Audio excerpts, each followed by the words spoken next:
Hello प्यारे बच्चों आज की क्लास में हम पढ़ेंगे मैग्नेटिक इफेक्ट ऑफ करंट का एक special topic, torque on a current carrying coil. ठीक है, बहुत सारा डाउट रहता है इस बच्चों को इसमें। और आगे torque on current carrying coil से आगे गैल्वेनोमीटर क्या होता है, इसके कैसे हम एमीटर वोल्ट मीटर पढ़ा सकते हैं, अब ये चैप्टर में बचा है। ठीक है, तो शुरू करते हैं। Torque on a current carrying coil. Torque on a current carrying coil. बच्चों पिछली क्लास में मैंने आपको मैग्नेटिक फोर्स तक बता दिया है कि किसी कॉइल पे फोर्स कितना लगेगा, वायर पे कितना फोर्स, चार्ज पार्टिकल पे कितना फोर्स, ये सब सीख चुके हैं हम। ठीक है, देखो बच्चों, क्वेश्चन है कि यहाँ इस रीजन में मैग्नेटिक फील्ड है ऐसे। ठीक है, ऐसे मैग्नेटिक फील्ड जा रहा है बच्चों इधर की तरफ। ठीक है, और समझ रहे हो, left to right magnetic field जा रहा है। और इसमें एक कॉइल रखेंगे बच्चों हम। कॉइल कैसे होगी, ये मैग्नेटिक फील्ड है। ठीक है, कॉइल कैसे रखेंगे, कॉइल रखेंगे बच्चों, पहले डायग्राम को समझना पड़ेगा आपको। मैग्नेटिक फील्ड है, यूनिफॉर्म है, जैसे ये है। ठीक है, मैंने मतलब लग तो नहीं रही परफेक्ट कॉइल, लेकिन मान लो ऐसे एक रेक्टेंगुलर कॉइल है। वो कॉइल ऐसे रखी हुई है। सर ये कैसे रखी हुई है सर? देखो बच्चों, इस तरीके से, मतलब ऐसे कुछ रखी हुई है। ठीक है, मैग्नेटिक फील्ड इधर की तरफ जा रहा है, और समझ रहे हो बच्चों, जैसे मैग्नेटिक फील्ड की डायरेक्शन ये है, और कॉइल कुछ ऐसे रखी हुई है। ठीक, अब देखो ध्यान से समझना, इस कॉइल में मैग्नेटिक फील्ड जो है, मतलब जो करंट है इसका अपना कॉइल का, वो कुछ ऐसे है बच्चों। ठीक है, इस कॉइल में भी करंट होगा, तो ये कॉइल ऐसे रखी हुई है कुछ ऐसे। ठीक, अब देखो, अगर मैं, समझ में आ गया बच्चों, ये एक्सिस हुआ, मतलब ये इसका सेंटर पॉइंट है इस पार्ट का, और ये ओ डैश, मतलब यहां से एक लाइन, जैसे ये चौक है ना, ऐसे ऐसे एक लाइन भेज दो। ठीक है, तो ये पॉइंट जो है ये ओ डैश है, ओ, और ये ओ डैश। ठीक, इसकी लेंथ एल मान लेते हैं बच्चों, समझना, अगर डायग्राम समझ में आ गया फिर कुछ नहीं है। ऐसे ये लेंथ एल है। ठीक है, ये मैग्नेटिक फील्ड बी है। ओ मैग्नेटिक फील्ड नहीं, ये इसकी विड्थ है बच्चों, कितनी, बी मान लेते हैं। ठीक है, समझ में आ गया? अब देखो, जब आप इसे मैग्नेटिक फील्ड में रख रहे हो बच्चों, तो अब इस वाले वायर पे और इस वाले वायर पे फोर्स लगेगा। देखो, इस वाले वायर पे फोर्स की डायरेक्शन देखते हैं। क्या सिखाया था, अंगूठा करंट की डायरेक्शन, मैग्नेटिक फील्ड की तरफ फिंगर, तो मैग्नेटिक फोर्स ऐसे आ जाता है अगर हम ऐसे रखें तो, रूल है ना ये। तो इस पे जो फोर्स लगेगा वो अंदर की तरफ लगेगा। और इस वाले वायर पे देख लो, करंट ऐसे मैग्नेटिक फील्ड की तरफ उंगलियां, तो फोर्स ऐसे बाहर की तरफ आएगा। ठीक है, ऐसे, तो इस पे फोर्स बाहर की तरफ लगेगा। कितना, आई बी एल, मानते बच्चों, लेंथ एल है ना। अच्छा, इस पे फोर्स, मतलब एफ लिख देते हैं, वैल्यू बाद में रखेंगे। इस पे और इस पे बच्चों, इन पे क्या होगा, इन पे फोर्स कैंसिल हो जाएगा। सर इन पे भी तो कैंसिल होगा, हाँ, लेकिन यहां बच्चों हो क्या रहा है, अगर आप इसका ये देखो, ये तो साइड व्यू है सामने से, आप इस डायग्राम का टॉप व्यू देखो, टॉप व्यू मतलब इसको ऊपर से देखो, तो जैसे ये कॉइल है, ठीक है, ये ऐसे रखी है ना, ऐसे, इसको ऊपर से देखते हैं, तो ऊपर से मैग्नेटिक फील्ड तो ऐसे जा रहा होगा, कॉइल ऐसे रखी होगी, तो देखो जरा, ये मैग्नेटिक फील्ड होगा। ठीक है, कोई सर मैग्नेटिक फील्ड तो रेड कलर का था मतलब हम ऐसे बना देते हैं मैग्नेटिक फील्ड को। ठीक, और कॉइल ऐसे रख लेते हैं बच्चों, देखना ऐसे होगी ना, ये वायर ऊपर से दिखाई देगा आपको, और ये लेंथ होगी बी। ठीक है, और आपको पॉइंट ओ दिखाई देगा, ओ के नीचे ओ डैश होगा, ये वाला टॉप व्यू देखना है बच्चों इस डायग्राम का। ठीक है, अब देखो, ये जो फोर्स है ये वाला, ये बाहर की तरफ है ना, तो बाहर की तरफ है तो फोर्स ऐसे होगा, और इस वाले वायर पे फोर्स किधर की तरफ होगा, अंदर की तरफ है, तो ऊपर से कैसे दिखाई देगा, अगर कोई चीज अंदर की तरफ है तो ऊपर से तो ऐसे दिखाई देगी ना, सोचो ऐसे है ना, तो ऐसे दिखाई देगी। तो देखो ये फोर्स ऊपर की तरफ ऐसे दिखाई देगा। क्लियर है?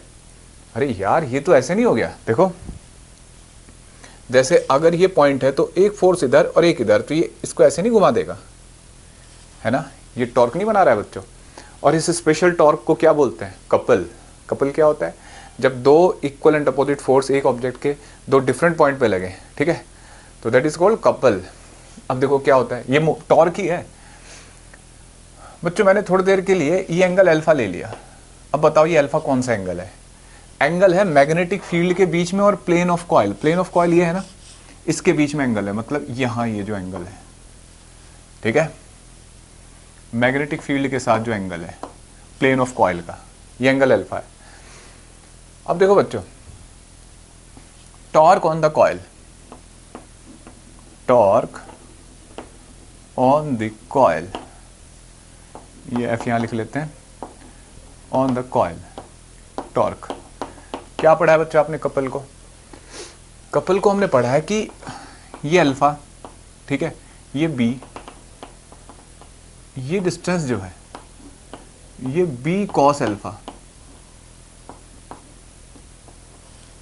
ठीक है, बी कॉस अल्फा। तो बी कॉस अल्फा होगा, तो torque equal to force into perpendicular distance, force between, मतलब इन दो फोर्स के बीच में, लाइन ऑफ फोर्स के बीच में परपेंडिकुलर डिस्टेंस, यही होता है टॉर्क, है ना? कपल लिख दो आप, यहां से ऐसे अलग अलग कैलकुलेट करो तो ही बात आएगी। चलो मैं समझा देता हूं, जैसे ये समझना जरूरी है आपको। देखना फोर्स का, टॉर्क का फॉर्मूला होता है फोर्स इंटू परपेंडिकुलर डिस्टेंस। तो ये लाइन ऑफ एक्शन है, ये आधी डिस्टेंस कितनी हो जाएगी? b/2। तो ये डिस्टेंस बच्चों, ये बेस हुआ ना, ये हाइपोटेन्यूज, तो ये कितना हो गया? वो पॉइंट ऊपर लिख देता हूं मैं, ये हो जाएगी b/2 कॉस अल्फा, होगा ना? समझ रहे बच्चों? ऐसे ये फोर्स है, ये लाइन ऑफ फोर्स, और ये b/2 है, और ये अल्फा है तो ये भी अल्फा, ये डिस्टेंस भी कितनी हो जाएगी? b/2 cos alpha. मैं लिखता नहीं, हाँ ज्यादा रायता फैल जाएगा। तो देखो एक का टॉर्क होगा force into b/2 cos alpha, और दूसरा भी देखो, अगर ये क्लॉकवाइज घुमा, एंटी क्लॉकवाइज घुमा रहा है, तो ये भी इसको एंटी क्लॉकवाइज घुमा रहा है, सेम डिस्टेंस में घुमाने की कोशिश कर रहे हैं दोनों। तो f into b/2 cos alpha, ठीक है, समझ रहे हो बच्चों? ऐसे लिखा, तो जो टॉर्क आएगा F B into cos alpha, add हो गया ना? और पहले भी ऐसे ही बताया था। मतलब इसका एक तरीका ये भी होता है कि किसी एक फोर्स का मैग्नीट्यूड ले लो, इंटू उनके बीच में सेपरेशन ले लो, जैसे इलेक्ट्रिक डायपोल में भी किया था हमने, ठीक है? तो ये आ गया। अब फोर्स इक्वल टू, देखो लेंथ एल का वायर है बच्चों, ये इस पे फोर्स देख रहे हो आप, तो कितना होगा फोर्स? बोलो, आई बी इंटू एल होता है ना, आई बी एल, और इंटू बी कॉस अल्फा। देखो बच्चों, आई बी, एल इंटू बी क्या होता है भाई? Length into breadth, area of coil नहीं होगा? ये लेंथ है, ये ब्रेथ है, एरिया ऑफ कॉइल नहीं हो जाएगा? ये हो गया एरिया ऑफ कॉइल, ठीक है बच्चों? इसमें तो एक टर्न दिख रहा है डायग्राम में। जनरली क्या होता है बच्चों, बहुत सारे टर्न हो सकते हैं ऐसे, है ना? अगर बहुत सारे टर्न है तो एक पे फोर्स ऐड हो रहा है, सबकी जो सेम डायरेक्शन में है करंट, ठीक है, तो सबके फोर्स एक ही डायरेक्शन में होंगे तो जुड़ जाएंगे तो n टाइम्स हो जाएगा वो, 4n टर्न्स। क्या बन जाएगा बच्चे फॉर्मूला? NIAB cos alpha. अब देखो एक मजेदार फॉर्मूला बनेगा बच्चे, पूरी फिजिक्स में आज पहली बार, पूरे जीवन में तुम पहला ऐसा फॉर्मूला पढ़ोगे। इसको ऐसे लिख लेते हैं, जो बिना cos अल्फा है, देखना मैंने ऐसे सेट करके लिख दिया इसको, बिना cos अल्फा। एक ऐसा फॉर्मूला जो cos अल्फा है और वो बिना cos अल्फा है तो वो यही फॉर्मूला है, ठीक है? अब अल्फा क्या हुआ? प्लेन ऑफ कॉइल और मैग्नेटिक फील्ड के बीच में एंगल, ऐसे लिख दिया, है ना? Alpha is angle between plane of coil and magnetic field, ठीक है, मैग्नेटिक फील्ड। बच्चों अब यहां एक एंगल और बहुत ज्यादा जरूरत है मैं जिसकी, उसके बारे में बताता हूं मैं आपको। देखो बच्चों, एक एंगल ये होता है, जैसे ये एरिया वेक्टर सिखाया था ना कॉइल का, याद करो, बहुत अच्छे से समझ रखे हैं हमने। तो इस कॉइल का एरिया वेक्टर ऐसे होगा, परपेंडिकुलर, है ना। तो अगर मैं यहाँ देखूँ, तो अगर मैं इस कॉइल का मैग्नेटिक फील्ड देखूँ, इसका अपना क्या सिखा रखा है कि एरिया वेक्टर और कॉइल का मैग्नेटिक फील्ड सेम सेंस में होता है। इसका अपना मैग्नेटिक फील्ड बाहर की तरफ आएगा ना ऐसे। तो ये एंगल जो होता है बच्चों, ये पूरा 90 है, ठीक है।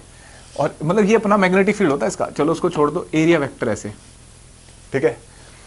तो अब देखो, अगर मैं इसके टर्म में लिखूं तो देखना थीटा कितना होगा, ये पूरा एंगल 90 है, 90 माइनस अल्फा नहीं होगा बच्चों, होगा ना। तो मैं इसको यहां लिख देता हूं बच्चों, ये डायग्राम मिटा देता हूं, ठीक है, यहां लिख देता हूं एज अल्फा इज या theta is, sorry alpha is 90 minus theta. तो अब देखो फोर्स टॉर्क का जो फॉर्मूला होगा, बिना कॉस अल्फा, अल्फा की जगह 90 माइनस थीटा, ठीक है।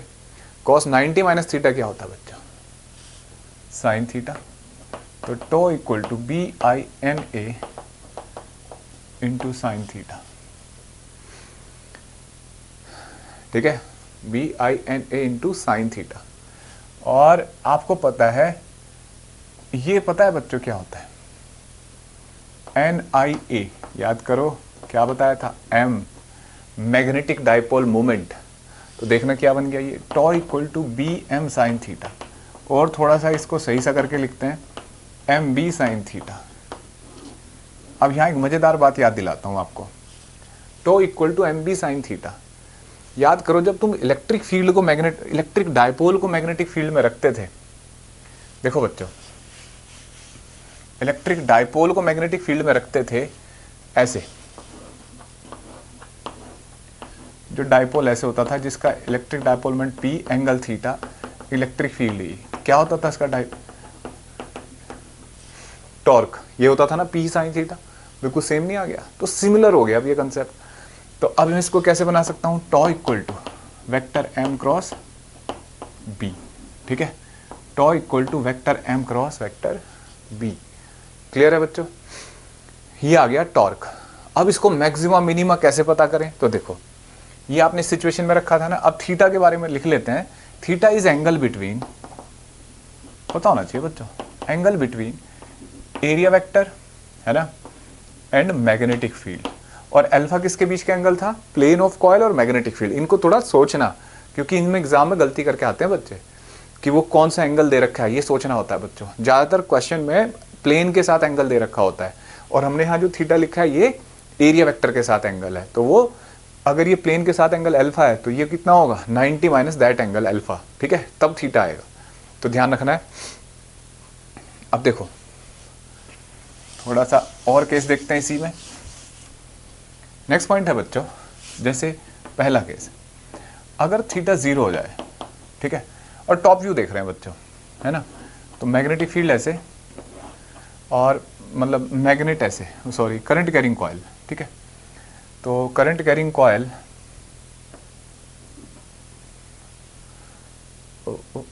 ऐसे था ना, ठीक। तो यहाँ एम की डायरेक्शन जो होगी बच्चों इधर, और बी भी इसी डायरेक्शन में, ठीक है। मतलब टॉप व्यू देख रहे हैं कॉइल का, ऐसे थी ना कॉइल, देखो ऐसे थी, ये बी डिस्टेंस थी, एरिया वेक्टर ऐसे था। तो हमने एरिया और मतलब एम ए की डायरेक्शन में होता है, याद करो एम और ए की डायरेक्शन सेम होती है। तो अगर मैं इसको ऐसे घुमा दूं तो ये कॉइल कैसे रखी जाएगी, ऐसे। टॉप व्यू है उस डायग्राम का जिसमें हम ऐसे साइड से देखते हैं, ओ पॉइंट दिखाई देगा, करंट ऐसे, ठीक है। तो एम की डायरेक्शन ऐसे हो गई, तो थीटा और एम मतलब थीटा 0 हो गया, एम और बी सेम डायरेक्शन में हो गए, तो टॉर्क भी क्या हो जाएगा 0। वैसे भी देख लो साइन 0 0, ठीक है। दूसरा केस, अच्छा कैसे होगा सर आप इसको, अब मैं तुमसे पूछूं, मैग्नेटिक फील्ड इस तरफ जा रहा है, ठीक है, और कॉइल ऐसे रखी हुई है। तो इस केस में मैग्नेटिक फील्ड ऐसे जा रहा है ना, तो एंगल एम के और बी के बीच में, मतलब ये पेन देखो ऐसे, इन दो के बीच में एंगल 0 हो गया, एरिया वेक्टर और मैग्नेटिक फील्ड के बीच में, तो टॉर्क 0 है, ठीक है। ऐसा क्यों सर, देखो बच्चों, अगर तुमने कॉइल ऐसे रखी, ध्यान से सुनना, ये करंट ऐसे घूम रहा है, ठीक है, ऐसे ही था ना। तो इस वाले वायर पे मैग्नेटिक फील्ड फोर्स अंदर की तरफ, और इस वाले पे बाहर, तो ऐसे कैंसिल हो जाएंगे, मतलब कोई एक्सिस से ही गुजर के जाएंगे, जो इसका एक्सिस है ना ऐसे, उससे गुजर के जाएंगे, तो टॉर्क बनेगा ही नहीं। समझ रहे हो? और टॉर्क ज़्यादा नहीं समझ में आ रहा है तो टॉर्क के लिए रोटेटरी मोशन की वीडियोस देखना, ठीक है। अब देखो बच्चों, थीटा 0 आ गया, टॉर्क 0। दूसरा केस, थीटा अगर π/2 हो जाए तो फॉर्मूला कह रहा है कि भाई मैक्सिमम फ्लक्स होगा, मैक्सिमम टॉर्क होगा, है ना, एम भी होगा। कैसे ये? तो देखो मैग्नेटिक फील्ड ऐसे है ना, और एम की वैल्यू मतलब करंट ऐसे हो तो एम इधर की तरफ होगा। एक बात से ध्यान देना, जो एम की डायरेक्शन होती है ना वो एरिया वेक्टर की डायरेक्शन होती है, और एरिया वेक्टर की डायरेक्शन क्या होती है? जो कॉइल का अपना मैग्नेटिक फील्ड होता है। मैंने एम का पूरा टॉपिक पढ़ा रखा है, आपको वीडियो में देखो किसी में पिछली। मैग्नेटिक डायपोल मोमेंट की डायरेक्शन हमेशा उसके अपने मैग्नेटिक फील्ड से देखते हैं कॉइल के, इससे नहीं, ये एक्सटर्नल है। इसका अगर कॉइल का अपना मैग्नेटिक फील्ड हो तो उसकी डायरेक्शन देख लो, वही एम की डायरेक्शन है। तो एंगल 90 हो गया तो टॉर्क मैक्सिमम, ठीक है। क्या सर पाई मतलब थीटा पाई रख देंगे तो माइनस में आ जाएगा, है ना। अब ध्यान से सुनना बातों को। जैसे यहाँ टॉर्क 0 हुआ, अब बहुत ज़्यादा कई बार ना कन्फ्यूजन होता है बच्चों को कि यार टॉर्क सर एकदम इमेज नहीं बन पाती, कई बार जब फंस जाते हैं क्वेश्चन में, स्ट्रेस में, एग्जाम में। तो ऐसे याद रखो, जिस टाइम टॉर्क 0 होता है ना, टॉर्क नहीं पहचाना जाता, फ्लक्स पहचाना जाता है बड़ा इजी। देखो इस कॉइल से ना मैक्सिमम फ्लक्स पास हो रहा है ऐसे, तो जब फ्लक्स मैक्सिमम गुजर रहा होता है किसी कॉइल से, ठीक है, एन क्या होता है? Magnetic field into area. Magnetic flux होता है बच्चों मैग्नेटिक फील्ड इंटू एरिया, ऐसे सोच लो। मैग्नेटिक फील्ड लाइन ज़्यादा से ज़्यादा इससे गुजर के जा रही है, तो समझ जाना उस टाइम टॉर्क 0 होता है, ठीक है। और जब फ्लक्स मिनिमम होता है, देख लो इससे कोई लाइन गुजर के जाएगी। अगर मैं कॉइल को ऐसे रख दूं तो इस टाइम फ्लक्स ज़्यादा से ज़्यादा ऐसे जाएगा ना, अगर मैग्नेटिक फील्ड इधर जा रहा है तो उस टाइम फ्लक्स मैक्सिमम तो टॉर्क मिनिमम। और अगर मैं ऐसे रख दूं तो मैग्नेटिक फील्ड लाइन गुजर ही नहीं रही इससे। भाई इलेक्ट्रिक फ्लक्स तो सुना होगा, बिल्कुल सेम ऐसे सोच लो। तो इलेक्ट्रिक फ्लक्स 0 है तो इसका मतलब टॉर्क मैक्सिमम होगा। क्यों? क्योंकि एक फोर्स ऐसे और एक ऐसे बाहर की तरफ इसको ऐसे घुमा देगा, समझ रहे हो? एक अंदर की तरफ एक बाहर की तरफ, या ये अंदर की तरफ ये बाहर की तरफ घूम जाएगी, तो मैक्सिमम टॉर्क लगेगा, ठीक है। अब देखो, अगर मान लो मैं ऐसा कहूं कि भाई एक जैसे यहां एक डाइपोल है, ठीक है। डाइपोल को जब आप इलेक्ट्रिक फील्ड में रखते हो, ठीक है, एंगल थीटा पे, जैसा अभी थोड़ी देर पहले बताया था, तो उसका टॉर्क जो होता है उस पर पी साइन थीटा, है ना, और पोटेंशियल एनर्जी भी होती है ना, that is minus P E cos theta. मानते बच्चों? तो बिल्कुल ऐसी अगर कोई कॉइल रखी हुई है मैग्नेटिक फील्ड में तो उसकी एक पोटेंशियल एनर्जी भी होगी बच्चों। अगर मान लो मैं ऐसा कुछ कहूं कि भाई ये, चलो इसमें नहीं छेड़ते हम इसको, ऐसे इस तरीके से एम इधर, ये एंगल थीटा, ठीक है, ये मैग्नेटिक फील्ड बी। तो अगर हम इसको देखें बच्चों, तो इस केस में इसकी पोटेंशियल एनर्जी बिल्कुल सिमिलरली क्या हो जाएगी? देखो पी की जगह एम आ रहा है, माइनस बी साइन थीटा, ये पोटेंशियल एनर्जी आ गई, ठीक है।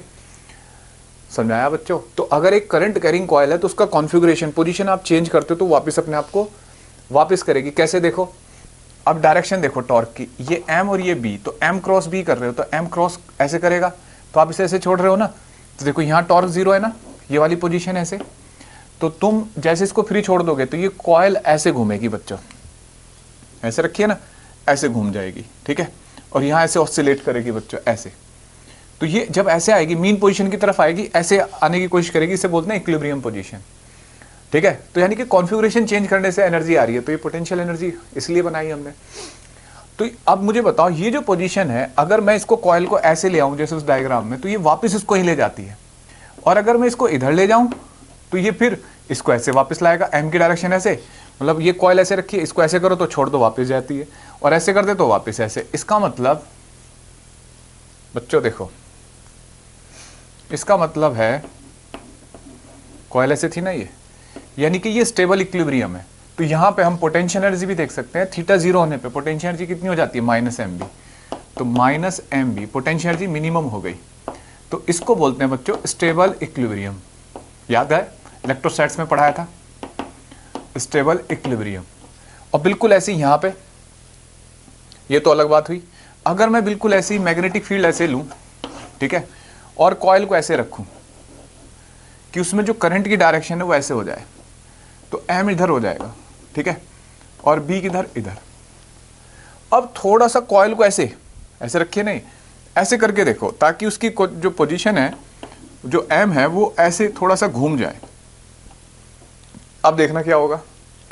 तो अगर मैं इसे ऐसे थोड़ा सा घुमा दूं तो बच्चों ये इधर जाने की कोशिश करेगा। कौन सी पोजीशन में आने की कोशिश करेगा? थीटा 0 में आने की कोशिश करेगा। तो theta equal to pi, theta जब पाई रख दोगे बच्चों, देखो इस फॉर्मूले में, ठीक है, तो एम बी साइन पाई 0 होता है बच्चों, तो टॉर्क 0। लेकिन पोटेंशियल एनर्जी इस केस में बच्चों, जब आप यहां रखोगे माइनस एम बी, ओ ये सॉरी, ये कॉस थीटा होगा, यहां लिखा था ना minus M B cos theta, थोड़ा ध्यान देना। तो एम बी कॉस, वही बिल्कुल सेम ऐसे ही बदलेंगे ना, एम ई की जगह बी और ये कॉस थीटा, तो माइनस एम बी कॉस पाई।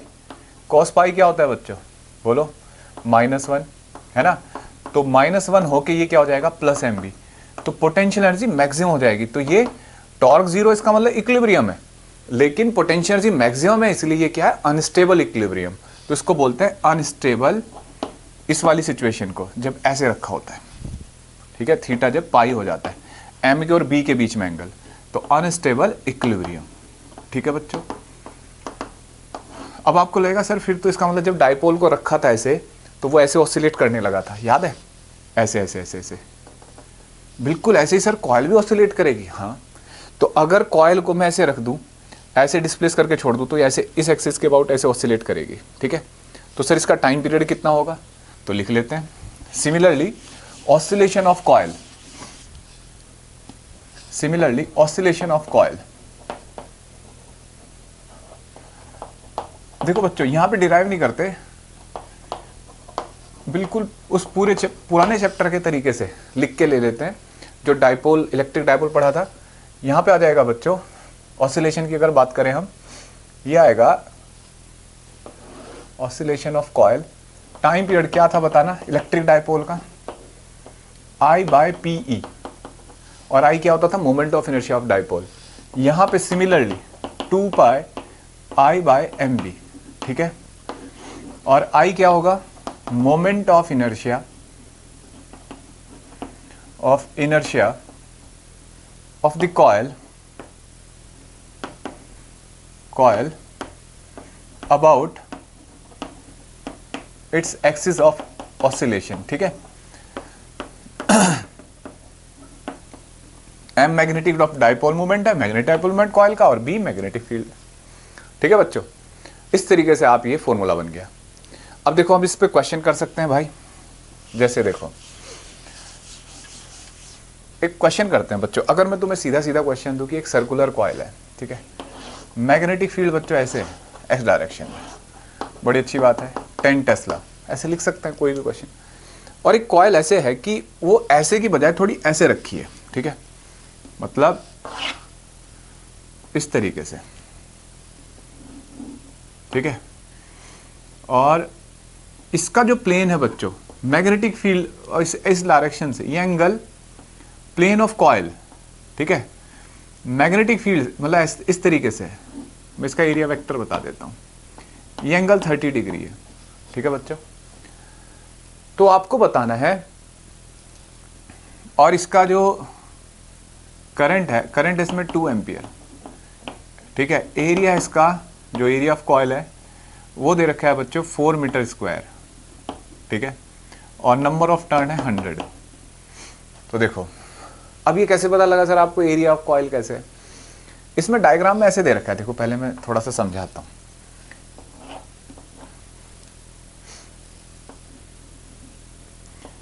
जो पिछले वाला हिस्सा होना है वो छिपा रखा है हमने, और करंट ऐसे जा रहा है। तो जब करंट ऐसे जाता है बच्चों, तो मैग्नेटिक फील्ड समझो ऐसे बाहर निकलता है ना ऐसे, तो ये एम की डायरेक्शन हुई, एम की, ठीक है। तो बताओ एम और बी के बीच में एंगल कितना है, देखना 30 डिग्री, बी इधर है, एम इधर है। तो बस टो का फॉर्मूला क्या होता है, NIA B, है ना, एम हो गया ना, MB साइन थीटा, ठीक है। आप कह सकते हो, ऐसे याद रख सकते हो जो भी सिखाया था, बिना साइन थीटा, बिना साइन थीटा है, बी कितना है 10, करंट कितना है 2 एम्पियर, एरिया कितना है 4, नंबर ऑफ टर्न कितने हैं 100, और साइन थीटा, थीटा है 30 डिग्री। ठीक है, थीटा मतलब मैग्नेटिक फील्ड और मैग्नेटिक डायपोल मोमेंट के बीच में एंगल है, और मैग्नेटिक फील्ड एक्सटर्नल, कॉइल का मैग्नेटिक फील्ड अपना होता तो इधर की तरफ जाता। ठीक है, तो टॉर्क लिख सकते हो, बिल्कुल एकदम फॉर्मूला समझाने के लिए क्वेश्चन दिया। अब देखो एक दूसरा क्वेश्चन करते हैं कि एक बड़ी कॉइल है, ठीक है, ऐसे, बड़ी अच्छी बात है, इसमें करंट ऐसे जा रहा है, तो बताना जरा, अगर इसमें करंट जा रहा है बच्चों ऐसे रखी हुई है हॉरिजॉन्टल प्लेन में, ठीक है, तो मैग्नेटिक फील्ड की डायरेक्शन कैसे होगी, ऊपर की तरफ। ठीक है, मैग्नेटिक फील्ड की डायरेक्शन ऊपर की तरफ। ठीक, समझ में आया? अब देखो ये रेडियस आर, ठीक, रेडियस आर का कॉइल है, ये करंट आई, ऐसे, समझ रहे हो बच्चों? ठीक, रेडियस आर, करंट आई, ठीक, मैग्नेटिक फील्ड ऊपर की तरफ जो भी एक्सटर्नल है। यहां एक छोटी कॉइल रखी है बच्चों इसके एक्सिस पे, ठीक है, ये जैसे रेडियस आर है एक बहुत छोटी कॉइल रखी है, और छोटी कॉइल का प्लेन जो है इस कॉइल के प्लेन के साथ एंगल 30 डिग्री बना रहा है। तो सर हर बार 30 होगा, मतलब ध्यान से देखना, हॉरिजॉन्टल बड़ी कॉइल ऐसे रखी है और छोटी कॉइल ऐसे रखी है, तो हॉरिजॉन्टल के साथ कितना एंगल हुआ ये 30 डिग्री। ठीक है, हमसे पूछा जा रहा है बच्चों, और इसका रेडियस है स्मॉल आर, मतलब इसका रेडियस स्मॉल आर। ठीक है, तो और लिख रखा है कि R is very very very less than capital R, और इस कॉइल में करंट आई, ये सब दे रखा है। आपको इस छोटी कॉइल पे टॉर्क बताना है। देखो बच्चों एक बात सोचो, अगर मैग्नेटिक फील्ड ऐसे है तो इसका अपना मैग्नेटिक फील्ड एम इधर होगा ना, अपना मैग्नेटिक फील्ड या एम जो भी बोलो, ये एंगल 30 डिग्री है, तो ये कितना होगा 60, ये 30 हुआ नहीं हुआ? बोलो बच्चों,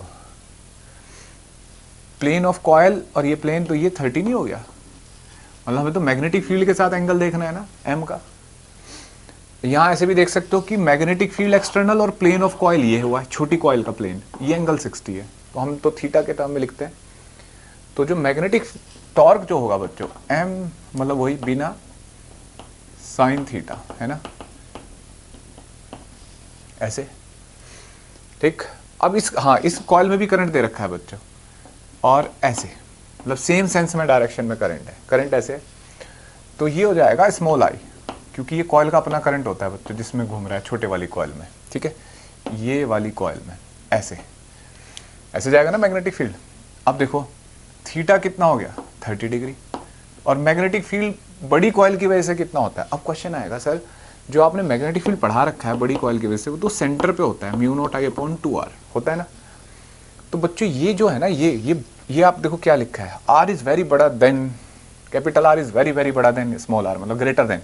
तो बहुत बड़ी कॉइल है, ये बहुत छोटी कॉइल है, तो इसका मतलब सेंटर के आसपास ही रखी होगी, तो ये मैग्नेटिक फील्ड ही काम कर जाएगा जो सेंटर के आसपास है। बहुत यूज होता है बच्चों क्वेश्चंस में, ध्यान रखना कि अगर बहुत बड़ी कॉइल है और उसके सेंटर पे बहुत छोटी कॉइल रखी है ना, तो सेंटर का जो मैग्नेटिक फील्ड है वो मानते हैं कि वो इस पूरे रीजन में यहाँ वहाँ हर जगह मैग्नेटिक फील्ड वही होगा, तो उसी फॉर्मूले से काम चला लेते हैं। ये एजम्पशन बहुत जगह चलेगा। ठीक है, तो देखो इस बड़ी कॉइल का magnetic field mu naught I upon 2r, I number of turn एक ही है, इसका एरिया कितना होगा छोटी कॉइल का, pi R square sine 30, sine 30 कितना होता है बच्चों 1/2, तो mu naught I into I pi R square upon 4r। ठीक है, ये टॉर्क आ गया बच्चों, क्लियर है? तो हमने ये टॉर्क की वैल्यू पता की। बच्चों अब आपके लिए एक बहुत स्पेशल इंफॉर्मेशन है, आप अगर इस साल 12th क्लास में हैं तो बोर्ड 2021 जो होने जा रहा है वो शिफ्ट हो गया, ठीक है, मई में। तो अब क्या होता है कि इतना लंबा टाइम है और हम इसका सही से यूटिलाइज कैसे करें। बहुत सारे बच्चे बैठे हैं कि यार हम खुद बैठ के पढ़ लेंगे, अब तो हमने सिलेबस पूरा कर लिया, लेकिन बच्चों घर पे बैठ के ना सही से तैयारी नहीं होती, मतलब अगर आप क्लास में रूटीन में नहीं है। तो अनअकैडमी जो इंडिया का नंबर 1 प्लेटफॉर्म है, उस पर मैं मिशन 100 एक क्रैश कोर्स लेके आया हूँ बच्चों, समझ रहे हो? ये मिशन 100 क्रैश कोर्स है, 3 मंथ्स का क्रैश कोर्स है। आपको एक अच्छा मौका मिला हुआ है बोर्ड में अपने मार्क्स बढ़िया बनाने का। तो अगर ये जो कोर्स होगा क्रैश कोर्स केवल फिजिक्स का नहीं है, मतलब ये सारे सब्जेक्ट होंगे, physics, chemistry, maths, bio, English, ठीक है, और केमिस्ट्री, इन सब्जेक्ट का है, प्लस अनअकैडमी के प्लस प्लेटफॉर्म पे बच्चों, अनअकैडमी के प्लस प्लेटफॉर्म पे। प्लस का आपको पता है कैसे लिया जाता है सब्सक्रिप्शन है, इसके प्लेटफॉर्म पे जाना है आपको। और ये बैच बच्चों 18 जनवरी 2021 से शुरू हो रहा है। ये क्लास आप समझिए, अगर हमने इसको मिशन 100 क्यों लिखा है, मिशन 100 का मतलब है बच्चों, अगर हम 100 आवर्स का हमारा प्लान है ये, तो हम इसमें 85 आवर्स, ठीक है, 85 आवर्स तो पहले रेगुलर आपको चैप्टर तैयार करेंगे, सारा सिलेबस, ठीक है, और फिर जो रेस्ट 15 आवर्स हैं, उन रेस्ट 15 आवर्स में फास्ट रिवीजन करेंगे प्रैक्टिस के साथ, ठीक है। तो इनमें कैसे चलेगी पढ़ाई, इनमें आपको जैसे मैंने अभी चैप्टर बनाया इलेक्ट्रोस्टैटिक्स, तो इलेक्ट्रोस्टैटिक्स चैप्टर में मैं पहले लगभग 8 आवर्स, ठीक है, पहला जो चैप्टर है एनसीईआरटी का चार्ज एंड इलेक्ट्रिक फील्ड, उस पर लगभग 8 आवर्स में आपको एनसीईआरटी की पूरी थ्योरी, पूरे कंसेप्ट, डेरिवेशन और न्यूमेरिकल एनसीईआरटी के एक्सरसाइज के साथ में प्रीवियस ईयर कंप्लीट कर लेंगे बच्चों हम। साथ में एक स्पेशल बात है बच्चों, फिजिक्स में मैं आपको एक वर्क बुक कराऊंगा जो आपको स्पेशल कोर्स पे ही मिलती है, वो मैं वर्क बुक कराऊंगा जिसमें आपको मैं लिखना सिखाऊंगा कि 1 मार्क्स के क्वेश्चन को कैसे लिखा जाता है, 2 मार्क्स के क्वेश्चन को कैसे लिखा जाता है, तो वो इस कोर्स में इंक्लूड होगा, ठीक है। तो ये 100 आवर्स का होगा। अगर हम बात करें स्टार्ट डेट तो 18 जनवरी है, और बायो में जूही मैम पढ़ाएंगी, फिजिक्स में मैं पढ़ाऊंगा बच्चों, केमिस्ट्री में विवेक सर, मैथ्स में अर्पित सर और इंग्लिश में अनीता मैम, ठीक है। देखो बच्चों, टाइमिंग फिजिक्स का जो है 5 बजे से है, और मंडे टू फ्राइडे मेरी क्लास हुआ करेगी लगातार 3 महीने तक। और भी दूसरे सब्जेक्ट का जो टाइमिंग है बच्चों, वो टाइमिंग है 3 बजे से लगभग शाम को शुरू होगा, और 7-8 बजे तक आप एंगेज रहेंगे अलग अलग टाइमिंग में, ठीक है, किसी का टाइम क्लैश नहीं होगा। तो इस क्रैश कोर्स के आपको अब रूटीन में आ जाओगे आप, आपकी 3 महीने सही से यूटिलाइज होंगे। अगर आप मतलब कोई कोर्स नहीं ज्वाइन कर रखा, क्लास रेगुलर रूटीन में नहीं है, तो फिर मुश्किल होती है बच्चों, टाइम वेस्ट हो जाता है। इसके लिए अगर आपको क्या करना है बच्चों, मैंने ज़्यादा डिटेल में अगर आपको जाना है, डिस्क्रिप्शन बॉक्स में भी लिंक डाल रखा है।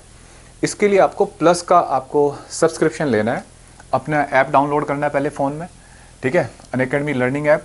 और उसमें अगर आपको जैसे ये अनअकैडमी प्लस है, उसमें फर्दर 10% डिस्काउंट जो ऑफर के साथ लेना होता है, उसमें आपको एक रेफरल कोड डालना होता है, तो उसमें ये आप उज्ज्वल K10 डाल सकते हो, ठीक है, ये मेरा रेफरल कोड है, इससे 10% एक्स्ट्रा डिस्काउंट मिलेगा। और मैं यही कहूँगा कि आप 3-4 महीने का सब्सक्रिप्शन लो, बड़ा सब्सक्रिप्शन लो, ताकि पूरा क्रैश उसमें कवर हो जाए। बहुत जेन्युइन सी फीस होती है बच्चों, उस फीस पे आपको ये पूरा क्रैश कोर्स मिल रहा है, ठीक है। तो उम्मीद करता हूँ कि आप मिलेंगे मुझे क्लास में, ठीक है, अगर आप 12th क्लास की तैयारी कर रहे हैं तो। आगे बढ़ते हैं। तो बच्चों, आज हमने torque on current carrying coil पढ़ा, ठीक है, मैग्नेटिक फील्ड के अंदर कॉइल को रखा, इसके न्यूमेरिकल किए कुछ बेसिक से। अगली क्लास में बच्चों हम इसका बहुत इंपॉर्टेंट टॉपिक पढ़ने जा रहे हैं, मूविंग कॉइल गैल्वेनोमीटर, ठीक है, और इसका एमीटर गैल्वेनोमीटर कैसे बनाया जाता है और उनकी रेंज कैसे बढ़ाई घटाई जाती है। बहुत सारे न्यूमेरिकल्स हैं, इसके न्यूमेरिकल कम किताबों में मिलते हैं, तो वो सब डिस्कस करेंगे, ठीक है बच्चों, बाय।